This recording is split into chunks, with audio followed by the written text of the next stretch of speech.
वगैरे. हं. त्याच्यानंतर एक दिवस काय झालं, की ज्युनियर आर्टिस्टला एवढी काही चांगली वागणूक देत नाहीत. तो म्हणजे? म्हणजे त्यांना हाडतूड करून बोलवतात. कोणी एवढी इज्जत देत नाही. मला नेहमी असं वाटतं, की माणसाला किंमत त्याच्या कामामुळे मिळते. तो काय काम करतोय. हां, हां. जर तो लेबर असेल तर त्याला लेबरच्या हिशोबाने त्याला वागणूक मिळणार. तो हाऊसकीपिंगवाला असेल, ऑटोवाला असेल किंवा कोणी असेल जो खालच्या लेवलचं काम करतोय, त्याला त्या हिशोबाने इज्जत मिळणार. जर तो चांगल्या लेवलला असेल तर मग लोक त्याला चांगल्या नजरेने बघणार. तर काय जुने असं घडलं? आर्टिस्ट म्हणजे कसं असतं माहिती आहे का, की आला गेला ह्या हिशोबाने लोकं बघतात त्यांना, की हं, त्यांना काउंट नाही करत ह्याच्यामध्ये. तर असंच एक ठिकाणी झालं, ते शूट करत होतो मी. हं, तर तिथे जेवण संपलं होतं हं. आणि मग मी गेलो. तिथं 3 क्रू असतात ए, बी, सी. हो. एमध्ये जे म्हणजे मेन ॲक्टर्स आणि लीडर्स, डिरेक्टर्स डिरेक्टर्स हे लोकं असतात. जेवतात. बीमध्ये टेक्निशियन असतं आणि सीमध्ये ज्युनियर ज्युनियर आर्टिस्टचं आर्टिस्ट असतात. जेवण असतं. जसे 3 क्रू असतात आमच्या बरोबर, बरोबर. याच्यामध्ये. तर सी क्रूचं जेवण संपलं होतं, तर मी ए क्रूमध्ये गेलो होतो जेवायला. आर्टिस्ट लोकांच्या आर्टिस्ट ह्याच्यामध्ये. लोकांच्या भूक लागली होती खूप. अच्छा. मी जेवण गेलो. संपलं जेवण होतं. संपलं होतं. मी गेलो. गेल्याच्यानंतर मग जसे प्लेट उचलली तसे दादानी स्पॉट दादा आहे, जे हां. बघतात तिकडे. त्यांनी माझा हात पकडला. बोलला, "आप कौन हो?" बोला, "मैं आर्टिस्ट हूँ." बोला, "कौन सा आर्टिस्ट हो?" बोला, "जूनियर आर्टिस्ट हूँ." "तो आपकी उसमें जाके खाना खाओ, ये आर्टिस्ट लोग के लिए खाना है, वो आप ये खाना नहीं खा सकते." असं तो बोलला मला, की "तू हे जेवण नाही जेवू शकत." हे हे जेवण जेवू शकत नाही नाही, असं तो म्हणाला. तो म्हणाला. पण तू तिकडे सांगितलं जेवण संपलं मी होतं. सांगितलं त्यांना, बोललो, "तुम्हारा प्रॉब्लम है, तुम देखो, हमको नहीं, यहाँ का खाना नहीं खा सकते आप." तर त्यावेळेस खूप वाईट वाटलं. मग जेवणासाठी कोणी कसं कोणाला अडवू शकतं, ज्याला भूक लागली आणि तो तुमच्यासाठीच काम करतोय. तुमच्यात एक फिल्मचा हिस्सा आहे ना तो, जे तुमच्यासाठी काम करतोय. त्याला जेवण नाही मिळत आहे म्हणजे काय झालं? ती गोष्ट मला खूप लागली होती यार. हं. बोलले, "अरे, ठीक नाही आहे ही गोष्ट." त्याच्यानंतर मग डोक्यात ठरवलं, की यार नेक्स्ट टाईम जेव्हा मी जेवेन, तर मी ॲक्टर आणि आर्टिस्टवाला जेवणच जेवेन. त्यावेळेस मी प्रतिज्ञा घेतली होती, की नाही, याच्यापुढे मी चांगलं काम करेन आणि मग त्या हिशोबाने मी जेवेन. माझ्या हक्काचं जेवण जेवेन मी, आर्टिस्टवालं जेवण जेवेन. त्याच्यानंतर मग ती धग सुरू झाली आतून, हळू. त्याच्यानंतर मग मी विचार केला, की करूया आपण काहीतरी याच्यामध्ये. तर असं माझी सुरुवात तशी तिकडनं झाली. आणि सेटवर गेल्यावरती मी नुसतं बघत असायचो कॅमेरा आणि ॲक्टर आणि डिरेक्टर यांच्यामध्ये काय कन्व्हर्सेशन चालतं. ॲक्शन आणि कटच्यामध्ये काय ॲक्टर करतो नेहमी आणि डिरेक्टर त्याला काय समजवतं हे मी नेहमी ऑब्झर्व करायचो, बघायचो. माझी मेन स्कूलिंग ती सेटवरतीच झाली. ऑब्झर्व करून हं. लोकांना बघत. पण मग आज तू जेव्हा त्या स्पॉट बॉयला भेटलायस का कधी? ज्याने तुझी ती थाळी मी छीनली होती? नाही, जर भेटले तर त्यांना मी थँक्स म्हणेन. का त्यांना थँक्स म्हणशील? कारण तू ते पॉझिटिव्हली घेतलंस? येस, का थँक्स म्हणशील? थँक्स म्हणेन कारण की त्या माणसाने मला आरसा दाखवला, की हा तू आहेस म्हणून. जेव्हा कधी मला ते भेटले, मला सुदैवाने ते अजून भेटले नाहीत, पण जेव्हा भेटले त्यांना थँक्स म्हणेन मी, की थँक्यू दादा. त्यांना पण नाही आठवणार की मी कोण आहे, काय आहे मी. त्यांना थँक्स नक्की म्हणेन मी, की तुमच्यामुळे आज मला जे काही भेटले ते थँक्यू. तुम्ही मला आरसा दाखवला, की मी कोण आहे. मग जेव्हा तू ह्या सिनेमा म्हणजे ज्युनियर आर्टिस्ट म्हणून काम करत होतास, तर घरी आई-वडिलांचे काय रिॲक्शन होते? त्यांचे काही रिॲक्शन नव्हते. ते बोलत होते, की दुसरं काहीतरी काम कर. ह्याच्यामध्ये काय ठेवलं आहे? कधी होईल, कधी नाही होईल, काहीच भरोसा नाही याचा. कशाला पडतो या सगळ्या गोष्टीमध्ये. पण कुठं ना कुठं ते लोक सपोर्ट पण करत होते, की ठीक आहे, आम्ही जोपर्यंत आहे तोपर्यंत कर. ठीक आहे, नंतर पुढचं तुला तुझं बघायला लागेल. त्यामुळे थोडाफार ते लोक सपोर्ट करत होते मला, घरच्यांचं. म्हणजे एवढा पण सपोर्ट नव्हता, पण थोडाफार सपोर्ट करायचे ते मनापासून. मला माहिती होतं, की थोडाफार सपोर्ट करता येते. तर असंच चालत होतं. मग पहिलं असं कॅरेक्टर रोल कोणता केलास तू? की ज्याच्यामधून अरे, ही एक कॅरेक्टर आहे. हे एक पात्र आहे, जे मी साकारणार आहे आणि ज्याचे मला बरे पैसे मिळाले. तसं कुठला तुझं पात्र होतं? एक टीव्ही शो होता, चलती का नाम गाडी हं, म्हणून, सब टीव्हीचं. त्याच्यामध्ये काम मला मिळालं होतं. हं. ते काम असं मिळालं होतं मला, की आम्ही CIDचं जे ऑफिस होतं आपलं मोरिया फायरवर्क. लँडमार्कला, तिकडे फायरवर्क ना? Firework production. हं. तर तिकडे ऑडिशनसाठी गेलो होतो मी तिकडे. मग तिकडे माहीत पडलं, की समोरची जी बिल्डिंग आहे स्टॅनफोर्ड प्लाझा नावाची, त्याच्यामध्ये 5व्या माळ्यावरती ते एक दीप्ती भटनागर मॅडमचं ऑफिस आहे आणि त्यांचं एक नवीन शो सुरू होत आहे. माहिती पडतं ना आपसमध्ये, हो, हो. ॲक्टर्स वगैरे कुजबूज करतात, की इकडे चालले तिकडे चालले. तर मी ऐकलं आणि मी लगेच गेलो 5व्या माळ्यावरती. त्यांना विचारलं, की आपका कुछ नया शो आ रहा है, सुना है ऐसा-ऐसा. बोलता है यहाँ पे कुछ नहीं है, आप एक काम करो, कमालिस्तान स्टुडिओ जाओ. हां, जोगेश्वरी. जोगेश्वरी विक्रोळी लिंक रोडला जो आहे हां. तो. तिकडे जा आणि तिकडे जाऊन विचारा तुम्ही. तिकडे अमन म्हणून एक माणूस असेल प्रोडक्शनचा, त्याला जाऊन तुम्ही भेटा. मग त्याला गेलो मी, विचारलं, की "सर मैं ऐसे-ऐसे आपके ऑफिस से आया हूँ आणि मला सांगितलं की तुमच्याकडे काहीतरी रिक्वायरमेंट आहे, नवीन तुमचा शो सुरू आहे. तर तो बोलला की मला 5 मिनिटात दे ना जरा मी. आणि तो एकटाच माणूस होता, जो प्रोडक्शन बघत होता, कास्टिंग बघत होता, सगळं तोच बघत होता. अरे वा. एकटाच होता तो. तो बोला 5 मिनिटात दे मला, मी येतो.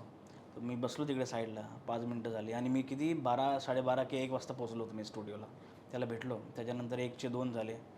त्याला हात दाखवला, सर आता हूँ.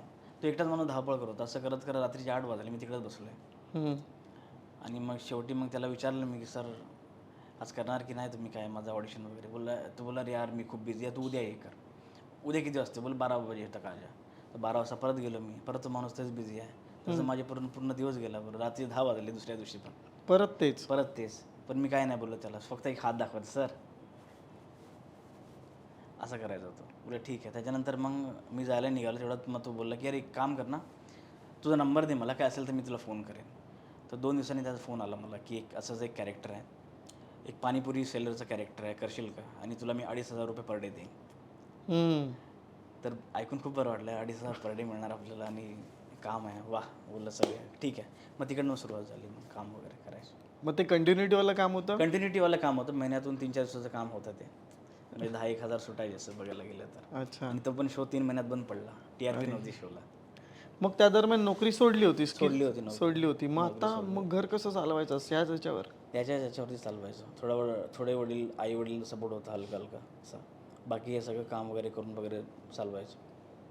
मग त्याच्यानंतर तू मराठीमध्ये फार कमी कामं केली आहेस. हां म्हणजे म्हणजे मला प्रेक्षकांना सांगायला आवडेल की मुळात हा माणूस आपल्याला जरी मराठी वाटत नसला तरी हा माणूस मराठी आहे.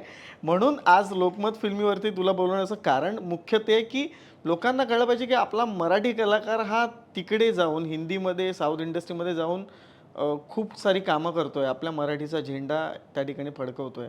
म्हणजे आम्हाला म्हणजे आपल्या ऑफिसमध्ये सुद्धा आता काही लोकांना असं वाटतं की अरे हिंदीतला कलाकार म्हणजे आज हिंदीमध्ये इंटरव्ह्यू होणार आहे का आपला. हां पण म्हणजे हे तुला म्हणजे मराठीवाले समजतच नाहीस तुला मराठी का मराठीमध्ये तू काम करत नाहीस? नाही असं नाही, मला काम करायला नक्की आवडेल. पण कसं माझं सुरुवात हिंदीपासून झाली आहे ना, त्यामुळे हिंदीत मी बरंच काम वगैरे करत गेलं. हां. आणि बहुतेक लोकांना माहीत नाही की मराठी आहे मी, महाराष्ट्रीयन लोकांना माहीतच नाही आहे. कारण की ते जी माझी सिरीज वगैरे आले त्याच्यामुळे त्यांना असं वाटतं की मी UP किंवा बिहारचाच आहे. हां. हो, तिकडचे लोक मला DM करतात, सर कौन जिला है आपका बताइए. त्यांना सांगतो की मी महाराष्ट्रीयन आहे, महाराष्ट्रात राहतो मी, इकडचाच आहे. तर असं आहे. तर काम मिळालं तर नक्की करेन मी मराठीत. मला काय असं हे नाही आहे. मराठीत तू केलं होतंस ना काम, मालिकांमध्ये काम करत होतास. हां कोणती मालिका करत होतास तू? देवयानी. देवयानी केली. त्याच्यानंतर ही पण केली होती, छोटे छोटे जे कॅरेक्टर्स होते. काय त्याचं नाव? लक्ष, अस्मिता. हां. अस्मिता पण केलं होतं एक एपिसोड. रिसर्च आहे माझा तुझ्या बाबतीत. केलं होतं, छोटे मोठे काम वगैरे सुरू होते त्यावेळेस.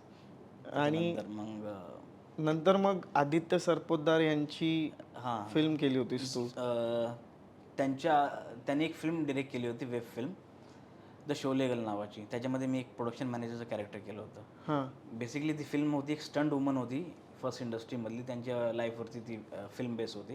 तर बिदिता बेग यांनी तो रोल केला होता. त्याच्यामध्ये एक कॅरेक्टर होतं प्रोडक्शन मॅनेजरचं, जो पैसे खातो किंवा पैसे लोकांना देत नाही, त्या टाईपचं कॅरेक्टर मला आदित्य सरपोतदार सरांनी दिलं होतं. त्याच्यानंतर मी झोंबीवली केली त्यांची. ओके. हां. मग आता इथे सुरुवात झाली, ह्या क्षेत्रामध्ये कॅरेक्टर्स रोल मिळायला लागले. मग आता घरची परिस्थिती थोडी बदलत होती का परिस्थिती परत तीच होती? परिस्थिती तोपर्यंत तेवढीच होती. म्हणजे एवढी काय बदलली नव्हती परिस्थिती माझी, काय एवढी काय खूप काही छान असं झालं नव्हतं आयुष्यात. पण हेच होतं की पोटापाण्यात सुटत होतं काम, एवढं काम होतं. पण मग आपलं क्षेत्र आळवावरचं पाणी असं म्हटलं जातं, बरोबर आहे? बरोबर. मग असा कधी फेज आला होता का की अरे कामच नाहीत, अरे जाऊ दे मी आता नोकरीच करतो, किंवा नाही काहीच होत नाही आहे ह्या क्षेत्रामध्ये आपलं, असा कधी फेज आला होता? तेव्हा घरच्यांकडे बघून किंवा बायको आहे आपली, तेव्हा मुलगी झाली होती कदाचित तुला, आणि मग तेव्हा काय विचार आला तुला की आता कामं नाहीत तर काय करायला पाहिजे? असा फेज येतो सगळ्या कलाकाराच्या आयुष्यात. हा फेज येतो की खूप लांब टाईमपर्यंत काम नव्हतं, म्हणजे 7-8 महिने काम नव्हतं. त्यावेळेस करायचं काय हा विचार येतो कधी कधी. तर असा आला होता फेज. त्यावेळेस असं वाटलेलं की सोडून देतो अरे सगळं, काय मजा नाही याच्यामध्ये, काम करणं पण. 7-8 महिने आपण झालो घरी बसलो आहे, काहीच काम नाही आहे, काहीच नाही आहे, काहीच होत नाही आहे. ह्याच्याकडनं पैसे घे, त्याच्याकडनं पैसे घे, असं करून आपण संसार चालवतो आपला. ह्याच्यात काय मजा नाही आहे. पण शेवटी तुम्ही एक वेळ दिला ना, एक चांगला वेळ दिला त्याच्यानंतर मग तुम्ही परत नवीन दुसरी सुरुवात करताना खूप मुश्किल होतं. हम्म. एक वेळ दिल्याच्या नंतर तुम्ही इंडस्ट्रीमध्ये तर जमत नाही ते काम, मन नाही लागणार तुमचं. जरी तुम्ही विचार केला की सोडून देतो याच्यामध्ये काय करतो, पण आतमधला जो कलाकार आहे ना, हां, तो मरत नसतो. तो नाही. तो असं वळवळ करत असतो आतमध्ये की नाही याच्यात करूया काहीतरी, होईल काहीतरी चांगलं होईल, थोडा पेशन्स ठेवूया, थोडा हे करूया. तर तो विचार यायचा कधी कधी, म्हणून थोडंसं शांत करायचं स्वतःला.